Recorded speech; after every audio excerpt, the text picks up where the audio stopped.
وہ جو ہے عوام میں زیادہ مقبول ہو گئے۔ اس کی بنیادی وجہ کیا ہے یہ آپ ذرا سمجھ لیجئے کہ ایسا کیوں ہوا۔ عمران خان میں ایسی کیا خاص بات تھی کہ اقتدار سے نکلتے ہی، جبکہ جب وہ اقتدار میں تھے تو بہت تمام سرویز، تمام سیاسی پنڈت یہ کہتے تھے کہ عمران صاحب جو ہیں عدم مقبولیت کی ہائٹ پر ہیں اس وقت، اور لوگوں میں بڑے ناپسندیدہ ہو گئے اور اگلا الیکشن وہ جیت نہیں سکیں گے۔ لیکن ایسا کیا ہوا؟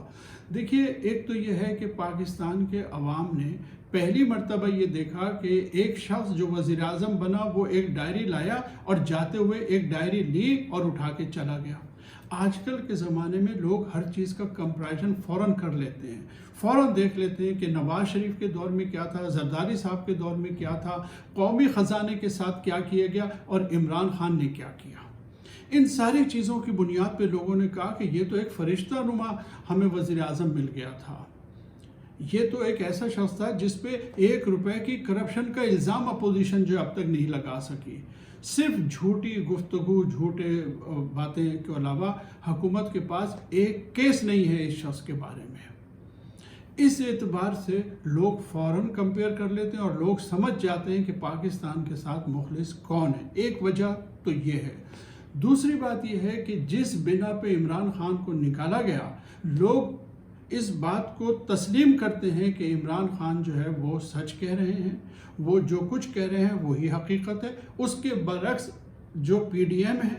اس کے رہنما جو کچھ بھی کہہ رہے ہیں وہ غلط ہے۔ واقعی ان کی حکومت جو ہے ایک سازش کے نتیجے میں نکالی گئی، لوگوں نے یہ بات تسلیم کر لی، تو لوگ جو ہے وہ ان کے ساتھ ہو گئے ہیں۔ اب جن لوگوں کا یہ خیال تھا کہ ماضی کی طرح عمران خان جو ہے وہ بھی ماضی کا حصہ بن جائیں گے، اس وقت ان کو سب سے زیادہ پریشانی جو ہے وہ لاحق ہے۔ انہیں سمجھ نہیں آتا کہ اب اس کا توڑ کیسے کیا جائے۔ دیکھیے، سیاسی جماعتیں اور ان کے موجودہ جو لوگ اقتدار میں ہیں وہ، اور جو ان کے سہولت کار ہیں، وہ اب دن رات اس سوچ بچار میں مبتلا ہیں کہ اس بلا سے کیسے نمٹا جائے۔ وہ یہ حقیقت بھی جانتے ہیں کہ وہ سیاسی طور پہ عمران خان کا مقابلہ نہیں کر سکتے۔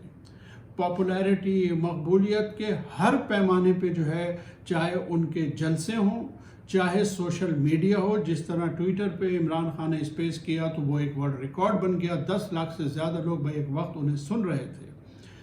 اور عوام جس طرح ان کے لیے سڑکوں پر نکل رہے ہیں، یہ ان کے اندازوں سے بالکل ہی مختلف ثابت ہوا ہے۔ تو اب ان حلقوں میں اس وقت بہت بے چینی ہے، اور وہ جو کچھ بھی سوچ رہے ہیں،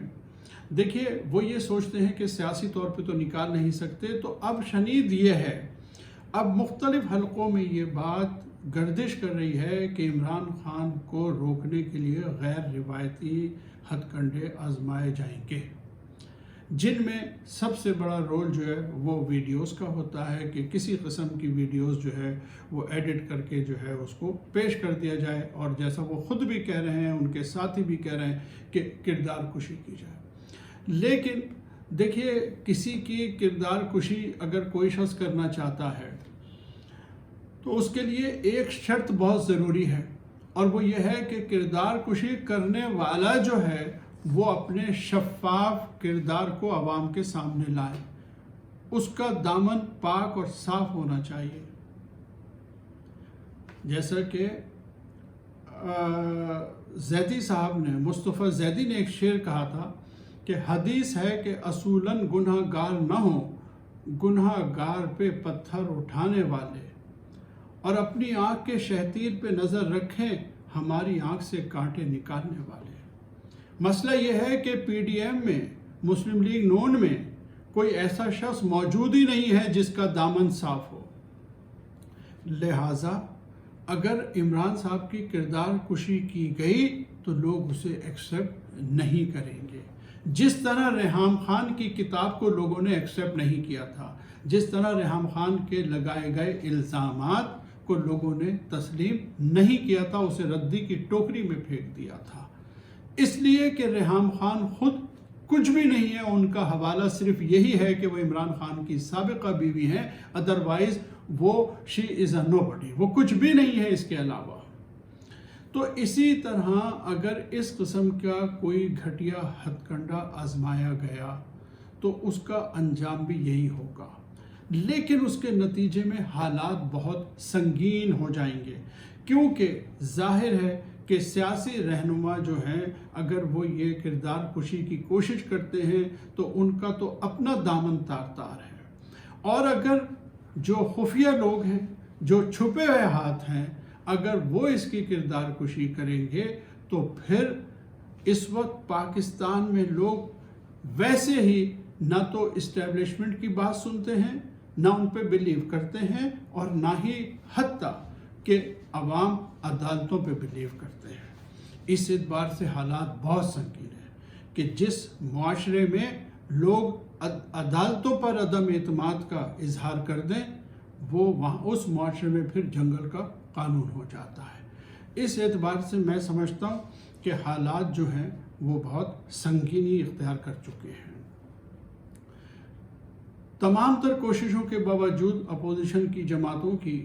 اس وقت عمران خان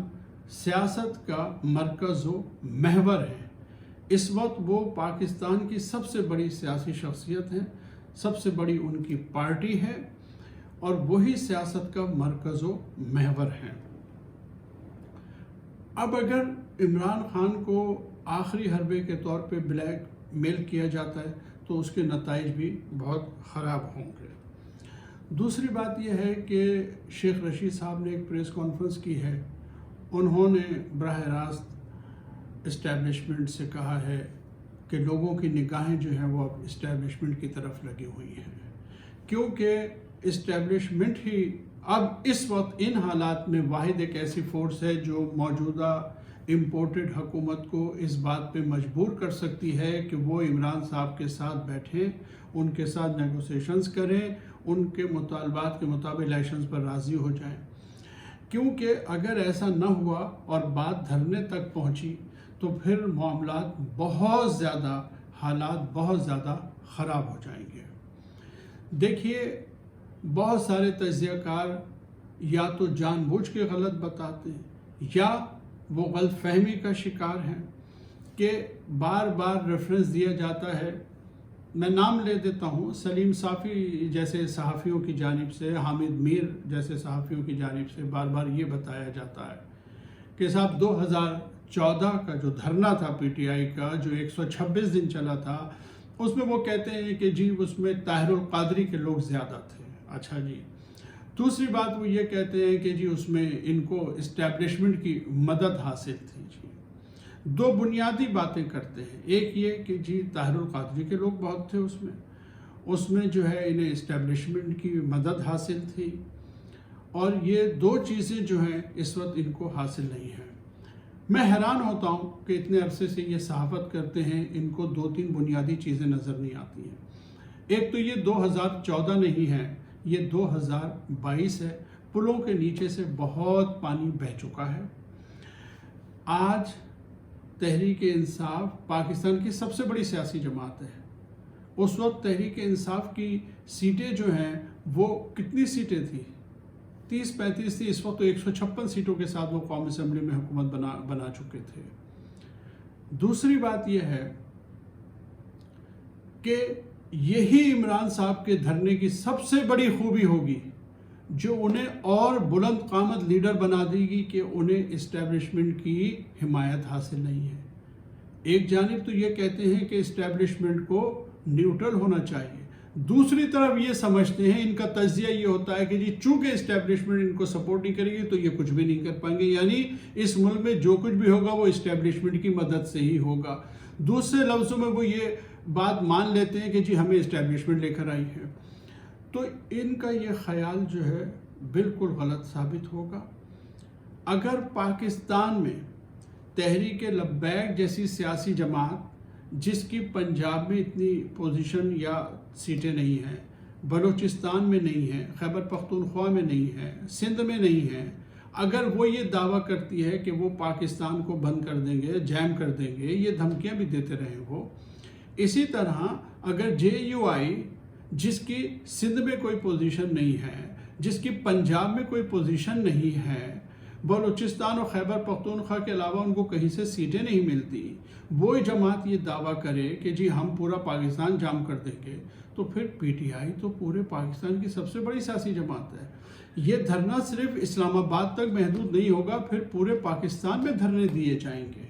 اس لیے صورتحال بہت سنگین ہو جائے گی۔ میں سمجھتا ہوں کہ شیخ رشید نے جو باتیں کی ہیں، عام طور پہ تو ان کی باتوں سے میں اتفاق نہیں کرتا، لیکن اس پریس کانفرنس میں انہوں نے جو کچھ بھی کہا ہے، اسٹیبلشمنٹ کو سنجیدگی سے اس پہ غور کرنے کی ضرورت ہے، اور ان کو چاہیے کہ جس طرح عمران خان صاحب نے کہا ہے کہ جو غلطی ہو گئی ہے اس غلطی کو ٹھیک کروا دیں، ورنہ میں سمجھتا ہوں کہ اس دھرنے کے نتائج واقعتاً بہت خوفناک ہو سکتے ہیں۔ ادارے بھی اس دھرنے کی لپیٹ میں آ سکتے ہیں، پوری قوم اس دھرنے میں جو ہے وہ عمران خان کے ساتھ ہوگی، اور پھر اگر عوام نے چیزیں اپنے ہاتھ میں لے لی تو پھر یہ ادارے بھی اس بات کو سنبھال نہیں سکیں گے۔ ناظرین، آج تک کے لیے اتنا ہی، اگلے ویڈیو تک کے لیے اجازت دیجیے، اللہ حافظ۔